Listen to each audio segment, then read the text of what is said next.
terus maju dan berkarya untuk gereja, bangsa, dan negara. Halo Sobat Taruna, selamat datang di Teman Podcast. Hari ini ibadah kita berbeda dari sebelumnya. Tapi nggak usah khawatir, ayo ikuti sampai akhir. Ada kakak-kakak kece yang akan menemani kita hari ini. Ada Kak Brene sebagai pembawa firman. Halo Kak, apa kabar? Halo Kak Rikwel. Ada Kak Cici juga sebagai pemandu ibadah hari ini. Halo Kak Cici, apa kabar? Halo, kabar baik semua. Dan kita juga ditemani kakak-kakak layan lainnya. Ada Kak Grace, Kak Mora, dan Kak Esti. Halo kakak-kakak, apa kabar? Hai Kak, halo. Dan yang paling spesial, tapi bukan Indomie, ada William, adik layan kita yang sebentar lagi menjadi anggota Gerakan Pemuda GPIB Taman Sari Salatiga. Halo William, apa kabar nih? Hai, baik Kak. Wih, keren banget. Tapi guys, topik ibadah yang akan kita bawa nggak kalah keren. Kita bakal ngomongin tentang dipilih untuk menjadi gembala dan pelayan. Sebelum kita memulai diskusi, yuk kita mempersiapkan diri dan hati kepada Tuhan. Kita menyanyikan Gita Bakti nomor 12 bait 1, masuklah semua menghadap Tuhan.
Kalau ibadah nggak doa, rasanya ada yang kurang ya.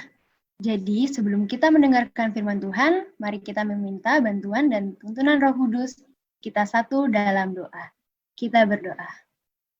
Maha besar Allah yang kami sembah di dalam nama-Mu Yesus Kristus, terima kasih untuk berkat-Mu Tuhan yang melimpah untuk hari ini yang kami rasakan.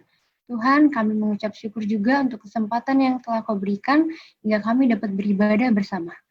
Tuhan berkati ibadah ini dari awal, pertengahan hingga akhir, dan juga berkati Kak Brene yang membawakan firman. Kiranya firman ini Tuhan dapat menjadi berkat bagi kami dan orang sekitar kami. Inilah doa kami Tuhan, haleluya, amin. Oke guys, kita akan mendengarkan firman Tuhan yang akan dibawakan oleh Kak Brene. Dipersilakan untuk Kak Brene dan Kak Cici mengambil alih. Oke, terima kasih Kak Rikwel. Oke. Sebelum kita masuk ke dalam khotbah kita dan diskusi-diskusi kita yang akan berjalan nanti, kita mau baca Alkitab dulu dari Imamat pasal yang ke-8 ayat pertama sampai 30.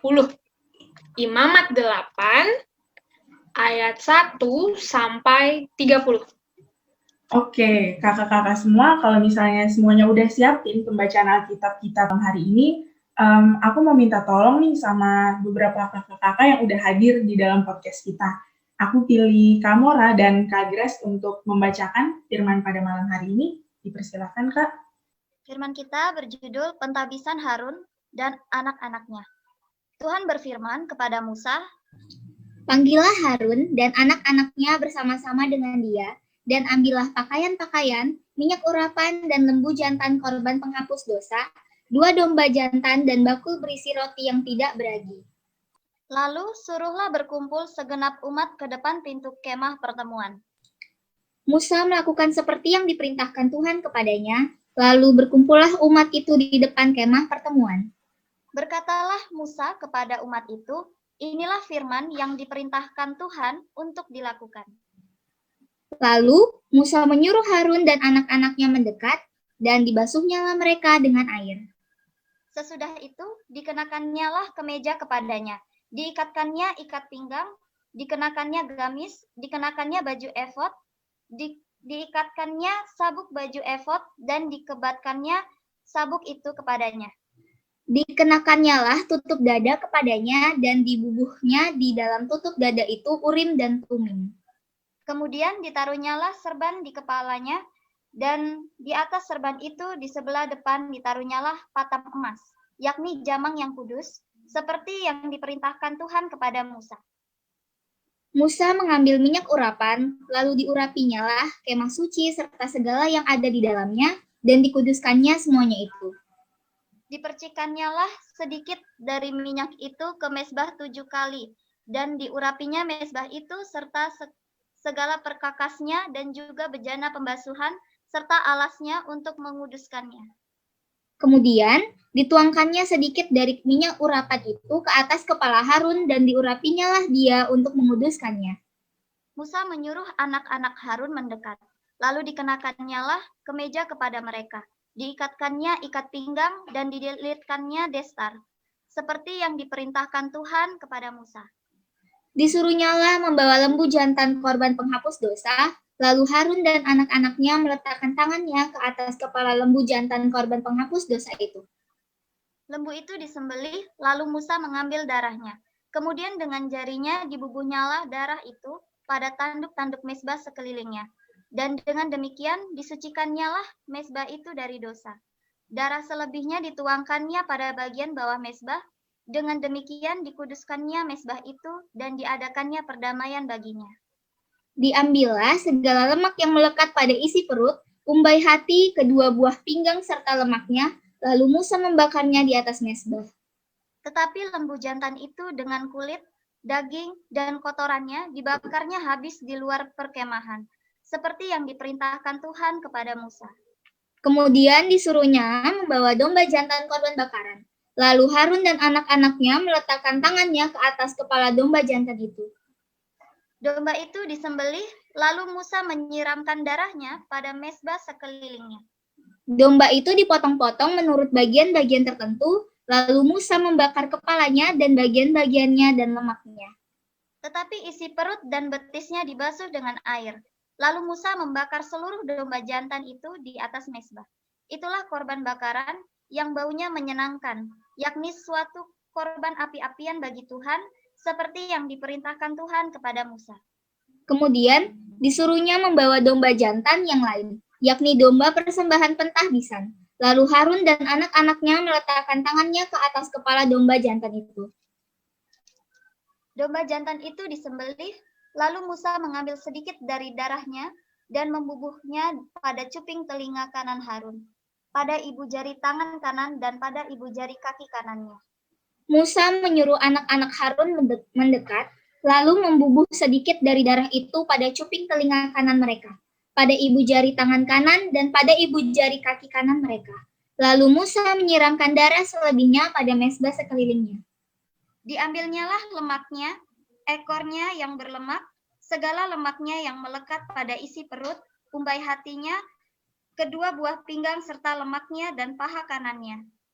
Dan dari dalam bakul berisi roti yang tidak beragi, yang ada di hadapan Tuhan, diambilnyalah satu roti bundar yang tidak beragi, satu roti bundar yang diolah dengan minyak, dan satu roti tipis. Lalu diletakkannya di atas segala lemak dan di atas paha kanan itu. Dan ditaruhnya seluruhnya di telapak tangan Harun dan di telapak tangan anak-anaknya, dan dipersembahkannya semuanya sebagai persembahan unjukan di hadapan Tuhan.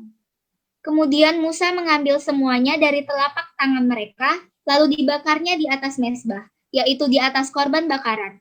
Itulah persembahan pentahbisan untuk menjadi bau yang menyenangkan. Itulah suatu korban api-apian bagi Tuhan. Musa mengambil dada domba itu dan mempersembahkannya sebagai persembahan unjukan di hadapan Tuhan. Itulah yang didapat Musa sebagai bagiannya dari domba jantan persembahan pentahbisan itu, seperti yang diperintahkan Tuhan kepada Musa. Dan lagi, Musa mengambil sedikit dari minyak urapan dan dari darah yang di atas mezbah itu, lalu dipercikannya kepada Harun, ke pakaiannya, dan juga kepada anak-anaknya, dan ke pakaian anak-anaknya. Dengan demikian ditahbiskannya lah Harun pakaiannya, dan juga anak-anaknya dan pakaian anak-anaknya. Baiklah, terima kasih kepada kakak-kakak yang sudah membantu kita dalam membaca firman Tuhan pada malam hari ini. Nah, teman-teman semua, kita kan udah tahu pembacaan kita pada malam hari ini tuh apa. Tapi kayaknya bakalan lebih seru nih kalau misalnya Kak Brene menjelaskan ke kita tentang latar belakang dari kisah ini, dari kitab ini seperti apa. Kak Brene bisa ceritain dong? Siap. Terima kasih, Kak Ci. Oke, kita mulai dari kitab Imamat dulu ya, adik-adik dan kakak-kakak. Imamat ini adalah kitab yang identik sama kekudusan. Karena bagi orang-orang Israel tuh, Tuhan atau Allah Israel itu sifatnya kudus. Jadi sebagai manusia ciptaannya Tuhan nih, mereka harus hidup dalam kekudusan. Nah, di Imamat, karena identik dengan kekudusan, maka ada peraturan-peraturan, ya, ada hukum-hukum yang berlaku dalam kehidupan orang Israel, yang pada konteks saat itu baru keluar juga dari pembuangan di Babel, dengan tujuan untuk hidup dalam kekudusan, hidup dalam ketaatan sebagai ciptaannya Allah, gitu. Kemudian peraturan atau hukum-hukum yang ada itu bukan cuma soal keagamaan aja, kayak hukum peraturan persembahan korban, terus ada haram dan halal, dan lain sebagainya. Ternyata ada juga soal moral. Terus gimana sih caranya supaya tetap hidup sehat, terus gimana caranya supaya tetap hidup dalam keberhasilan dan sebagainya. Jadi ada peraturan-peraturan yang mengatur soal yang kayak gitu-gitu. Yang gunanya, lagi-lagi untuk membantu orang-orang Israel, supaya hidup dengan baik secara jasmani maupun rohani. Tujuannya lagi-lagi hanya untuk melayani Tuhan, loh adik-adik dan kakak-kakak. Gitu. Nah, supaya peraturan-peraturan atau hukum-hukum itu berjalan dengan baik, ya, dan orang-orang Israel dapat mematuhi hal-hal tersebut dengan baik, maka ada yang harus menjadi sorotan. Ada yang harus menjadi imam, atau ada yang harus menjadi pemimpin untuk memimpin bangsa Israel. Nah, supaya bangsa Israel ini tetap pada jalannya, on the track gitu ya, bahasa Jawanya, harus ada pada jalannya gitu ya, maka ada seorang yang tadi kita bahas nih di Alkitab, ada Harun dan anak-anaknya, mereka menjadi terpilih untuk diangkat sebagai imam. Mereka bertanggung jawab dalam mempertahankan kekudusan orang-orang Israel ini. Ya, jadi Harun dan anak-anaknya dipilih oleh Allah melalui Nabi Musa. Ya, jadi Musa memimpin proses pentabisan yang tadi kakak-kakak udah baca tuh. Proses pentabisan atau bisa dibilang juga peneguhannya Harun beserta anak-anaknya untuk diangkat menjadi imam. Nah, proses pentabisan yang dilakukan ya sangat dan teramat rinci adik-adik dan kakak-kakak. Karena kan tadi kita baca ya, kita dari ayat 1 sampai 30 bahkan masih panjang lagi gitu. Jadi sangat dan teramat rinci. Jadi setiap proses yang dilakukan itu menggunakan berbagai benda-benda serta hewan kurban juga ada. Yang ternyata masing-masing mereka itu memiliki maknanya masing-masing. Oke, kita lihat ya kakak-kakak dan adik-adik yang di rumah, kita lihat. Mulai dari ayatnya yang ke-10 sampai ke-13. Ya. Di situ ada kata kunci. Ada minyak urapan, kemudian mesbah, lalu bejana pembasuhan, dan kepala di ayat 12. Nah, minyak urapan. Kita mulai dari minyak urapan dulu. Minyak urapan itu merupakan lambang pengurapan dari roh Allah gitu. Dan biasanya minyak urapan ini digunakan untuk mengurapi benda-benda gitu, atau seseorang yang memang dikhususkan, ditempatkan untuk melayani Tuhan. Gitu. Kemudian yang kedua, mesbah. Mesbah itu kalau adik-adik tahu ya, mesbah itu persembahan, tempat persembahan untuk Allah. Gitu, suatu tempat gitu ya. Nanti persembahan-persembahannya taruh di atas mesbah. Nah, kemudian selanjutnya ada bejana yang tadi aku bilang. Bejana. Bejana itu juga dipersiapkan, biasanya untuk membasuh kaki seseorang untuk melakukan pelayanan tertentu. Makanya bejana itu ada di sana. Dikhususkan untuk upacara pentabisan Harun dan anak-anaknya. Kemudian di ayat 12 tadi aku bilang ada kata kepala gitu. Jadi minyak urapan yang tadi tuh kemudian diurapi di atas kepala Harun. Ya, jadi kepala itu bagi mereka menjadi sebuah sorot utama pada tubuh. Dan biasanya kalau mau mengurapi imam itu memang pasti mulainya dari kepala dulu, karena kepala itu menjadi sorotan orang-orang gitu. Menjadi hal yang penting di dalam tubuh gitu. Nah, sampai di sini kita bisa tahu nih bahwa memang Harun dan anak-anaknya memiliki peran utama yang diberikan Tuhan. Mereka harus memimpin, ya kan? Mereka harus memimpin, mereka harus menjaga kekudusan mereka sebagai imam Allah. Dan mereka juga harus menjaga kekudusan umat Allah, yaitu orang-orang Israel ini. Ya.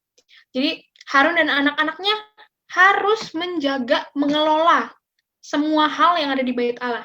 Mulai dari barang-barangnya yang ada di bait Allah, kemudian bait Allah itu sendiri, fisiknya bait Allah itu sendiri, terus sampai kepada umatnya yang harus dijaga kekudusannya. Agar, kenapa?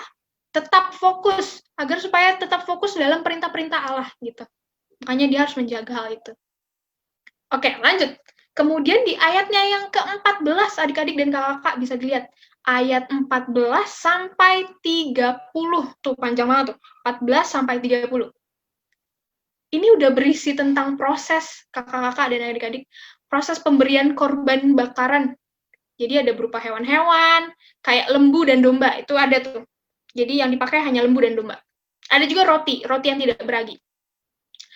Yang menjadi bagian dari persembahan untuk Allah. Oke. Korban bakaran yang berupa hewan lembu ini, dan domba menjadi lambang penghapusan dosa loh, ya, menjadi lambang penghapusan dosa dan juga lambang untuk menyenangkan Tuhan, ya. Terus kemudian nanti ada pertanyaan gini, kenapa kok dipakainya kok lembu, Kak? Kok dipakainya domba? Kenapa nggak yang lain? Kenapa nggak ayam gitu yang lebih enak gitu kan? Bisa dimakan gitu. Terus dikasih bumbu apa kayak gitu. Nah, kenapa sih lembu gitu? Oke, Lembu ini sukanya bekerja, adik-adik dan kakak-kakak. Dia bentukannya mirip sapi gitu. Tapi kalau sapi sendiri tuh dia nggak suka kerja. Dia sapi diem aja buat diambil susunya untuk dikonsumsi. Nah, harapannya nih Harun beserta anak-anaknya bisa seperti lembu yang bekerja, ya. Jadi nggak cuma diem aja nunggu hasil, tapi Harun dan anak-anaknya harus bekerja. Gimana sih caranya supaya orang-orang Israel ini tetap hidup? Jadi mereka harus berpikir tuh gimana caranya. Makanya dia harus bekerja seperti lembu. Kemudian, kenapa sih Kak domba? Gitu. Kenapa nggak, oke dah, lembu dan ayam itu lebih enak kayaknya Kak. Atau apa kayak yang lain kayak Kak gitu. Kenapa nggak yang lain gitu. Domba ya, adik-adik dan kakak-kakak, domba itu identik dengan karakternya yang lembut. Jadi domba itu juga sebagai lambang ya bahwa Harun dan anak-anaknya juga harus punya karakter atau sifat yang lembut dalam melakukan pekerjaan Tuhan gitu ya. Harun dan anak-anaknya punya tugas dan tanggung jawab yang sangat teramat besar. Allah memberikan tanggung jawab itu kepada mereka bukan cuma asal kasih aja, nih Harun nih gua kasih ke lu, enggak, tapi ada maksud Allah di dalamnya. Allah mau menguatkan relasi manusia dengan Allah dengan manusia gitu ya, melalui Harun sebagai makhluk ciptaannya Allah, melalui segala peraturan-peraturan yang telah ditetapkan, supaya manusia juga bisa hidup dalam kekudusan, ya.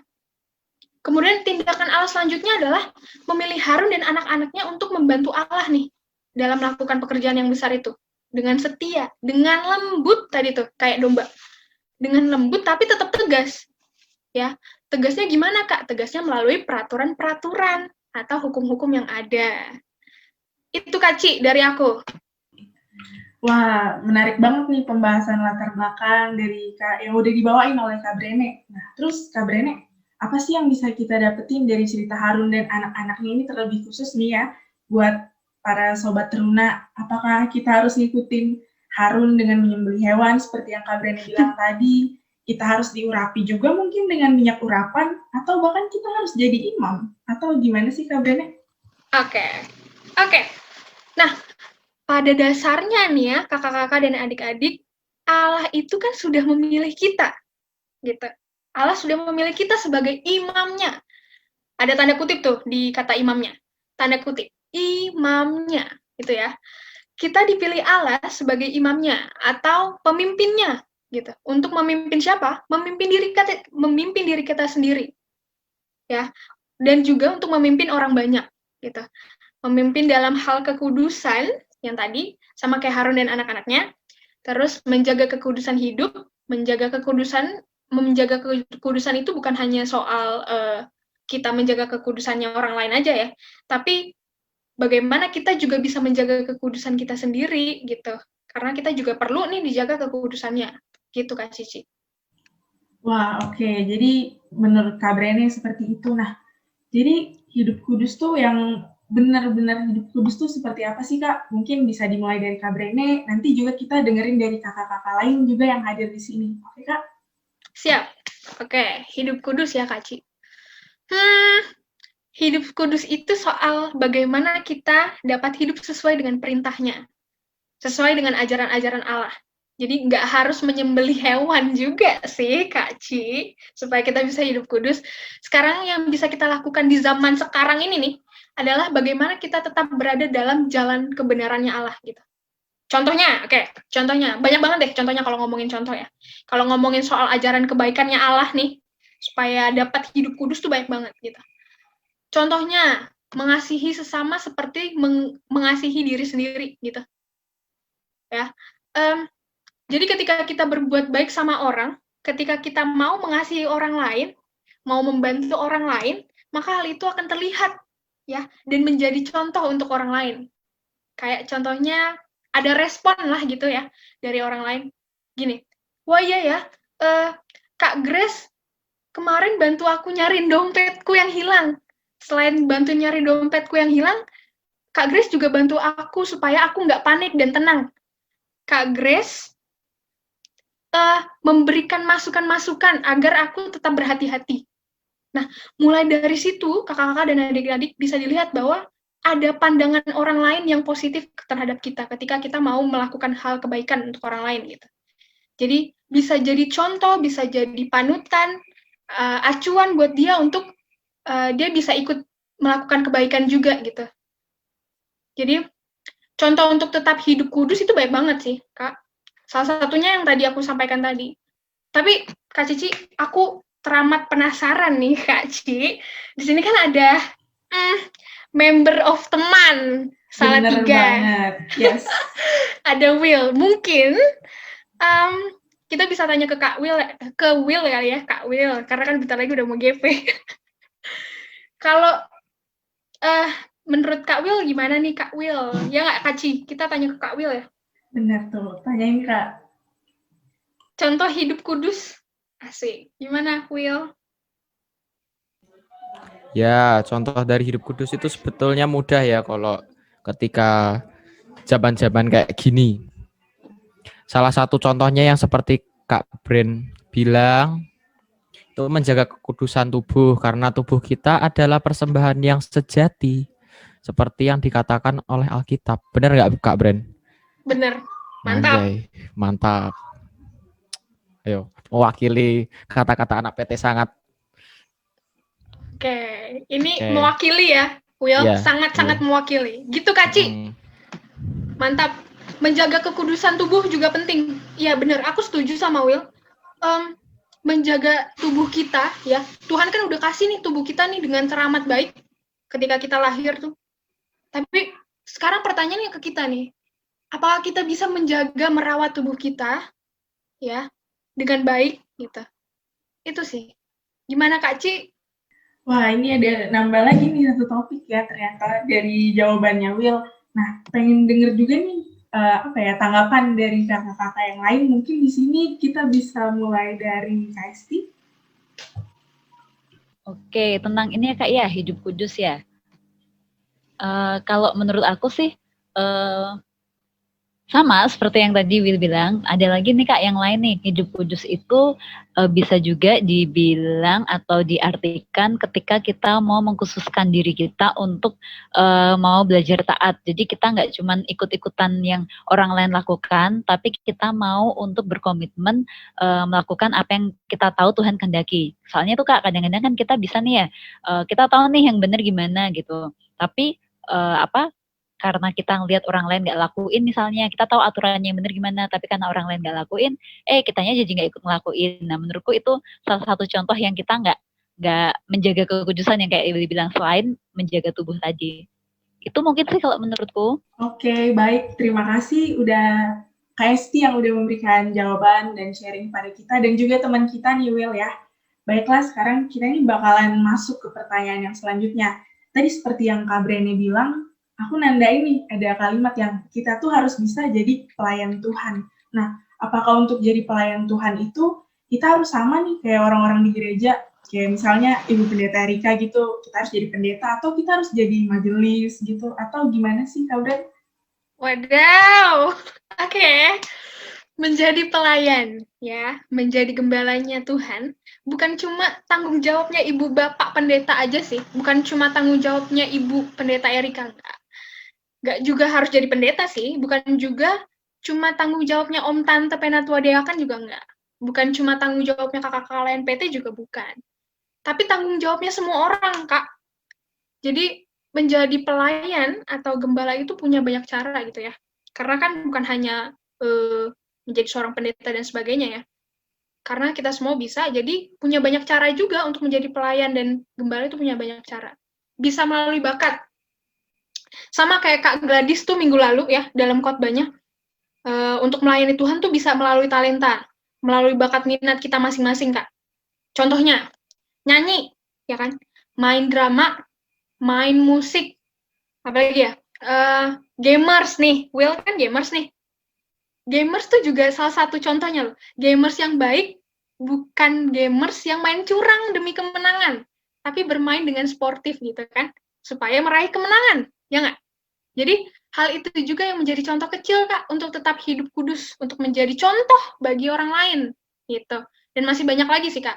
Gitu. Jadi kita semua telah dipilih Allah dengan spesial Kak Ci. Jadi sama kayak Harun nih dan anak-anaknya, kita terpilih dengan spesial karena kita adalah salah satu ciptaan Allah yang spesial gitu. Allah memberikan banyak hal kepada kita secara spesial. Contohnya bakat-bakat yang aku udah jelasin tadi. Gitu Kak Ci. Nah, ini bagian terakhir yang Kak Brene jelasin udah noted banget gitu. Kak Brene bilang kalau kita tuh udah dipilih Allah gitu dengan spesial. Nah, ini bisa jadi perbincangan kita yang lumayan menarik, teman-teman sekalian. Jadi, sebenarnya gimana sih caranya kita tuh tahu bahwa kita tuh udah dipilih Allah gitu dengan spesial, Kak Brene? Oke. Gimana caranya kita tahu Allah sudah memilih kita? Oke. Kalau kita lihat konteksnya Harun dan anak-anaknya, kita bisa lihat bahwa melalui proses pentabisan yang dilakukan itu merupakan salah satu bentuk Allah ya, telah memilih Harun dan anak-anaknya secara spesial.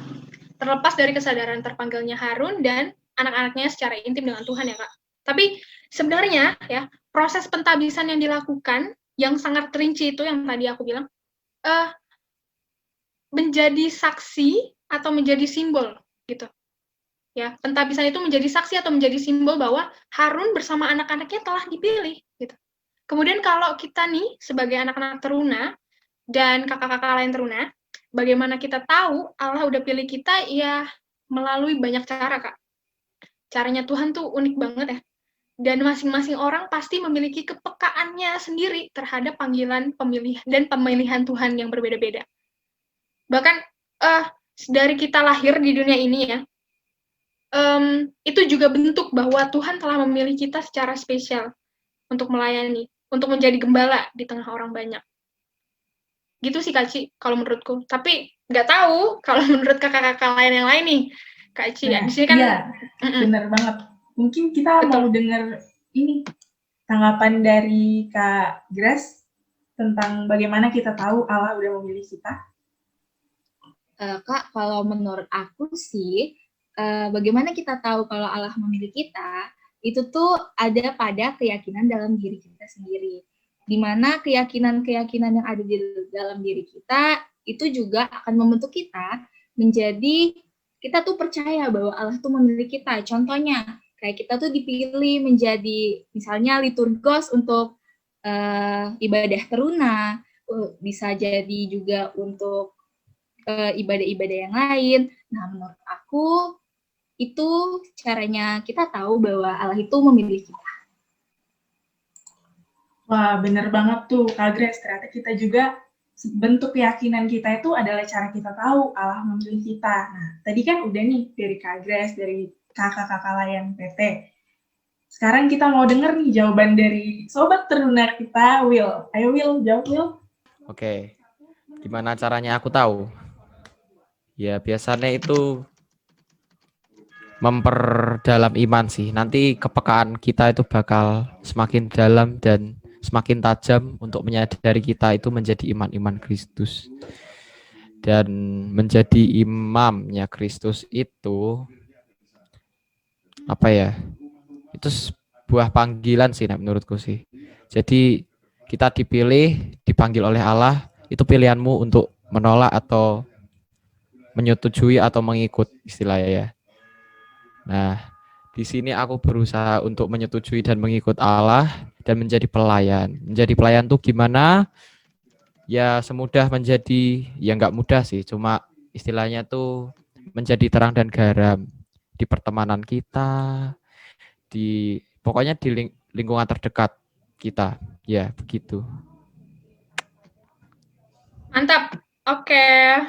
Terima kasih Kak Grace dan Will. Keren banget tanggapannya. Aku sangat dan teramat setuju bahwa memang iman itu juga menjadi bagian utama dalam kita mengetahui bahwa emang Allah udah benar-benar memanggil kita sebagai imamnya, memanggil kita sebagai anaknya, dan lain sebagainya. Begitu Kak Ci. Wah, menarik banget nih ya. Ternyata keyakinan diri dan juga iman kita itu yang adalah cara nih kita tahu kalau Allah udah memilih kita. Nah, untuk menutup sharing session kita pada kali ini, apa yang mau Kak Breni sampaikan buat kita, Sobat-Sobat Teruna dan juga kakak-kakak yang hadir di sini? Siap. Aku mau ajak kita semua, kakak-kakak, adik-adik, dan semua yang ngedenger podcast ini, untuk sama-sama berefleksi melalui satu pertanyaan yang aku akan sampaikan. Pertanyaannya adalah, apakah kita sudah memberi diri kepada Tuhan? Itu aja. Nah, adik-adik dan kakak-kakak, kita tahu ya, dan bahkan kita menyadari bahwa Tuhan memang sudah memilih kita dengan cara yang unik untuk menjadi seorang pelayan atau gembalanya. Tuhan untuk menjadi garam dan terang dunia. Gitu. Nah, tentunya nggak gampang ya untuk menjaga kekudusan itu tadi, untuk berbuat kebaikan, ya itu sangat dan teramat nggak gampang. Supaya menjadi contoh dan teladan bagi banyak orang tuh nggak gampang. Tapi, ada tapinya. Melalui diskusi bacaan Alkitab kita hari ini nih, kita bisa belajar banyak hal dari Harun dan anak-anaknya. Yang mau, di garis bawah itu kata mau untuk memberi diri sebagai pelayan Tuhan, sebagai gembalanya Tuhan, untuk melakukan pekerjaan Tuhan yang teramat besar.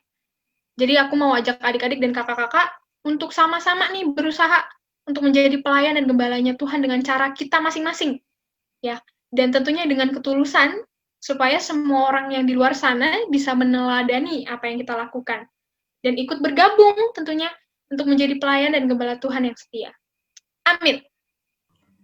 Amin. Nah, baiklah, sekian pemberitaan firman pada malam hari ini. Kita udah dibawakan oleh Kak Brene dan juga sedikit sharing dan kita semua yang ada di sini. Sekarang kita akan lanjut pada sesi selanjutnya.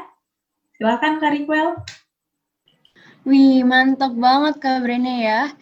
Adik-adik, kita sudah mendengarkan firman Tuhan. Walaupun ibadah lewat podcast, adik-adik jangan lupa memberikan persembahan sebagai tanda syukur kita kepada Tuhan atas hidup kita.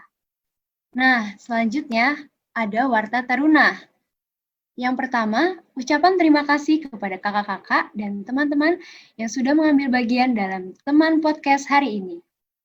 Ada Kak Brene sebagai pelayan firman, Kak Cici sebagai pemandu, William sebagai pemusik, dan terima kasih juga untuk Kakak Layan yang sudah hadir dalam ibadah hari ini. Adik-adik, jangan lupa tanggal 14 November akan ada ibadah peralihan teman-teman taruna yang udah di-CD ke Gerakan Pemuda pukul 4 sore. Ibadah akan dilakukan melalui via Zoom. Nanti linknya akan dikirimkan melalui grup kita. Selanjutnya, kado teman akan berjalan seperti biasanya dan akan di-share setiap malam. Sekian warta kali ini. Sebentar lagi kita akan mengakhiri ibadah. Tapi sebelumnya, yuk kita nyanyi dari PKJ 177, bait 1, Aku Tuhan Semesta.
Oke. Sebelum menutup ibadah podcast kita hari ini, aku mau mengucapkan terima kasih banyak banget untuk kakak-kakak yang sudah ikut ambil bagian hari ini, dan terutama kantoria kita yang luar biasa banget hari ini ada Kak Vena. Halo Kak Vena, terima kasih banyak. Oke, sekarang mari kakak-kakak dan adik-adik semua kita berdoa. Kami mengucap syukur Tuhan Yesus atas segala berkat yang Kau berikan kepada kami pada hari ini. Pada saat ini kami akan kembali pada aktivitas kami masing-masing, kiranya Kau memberkati kami masing-masing.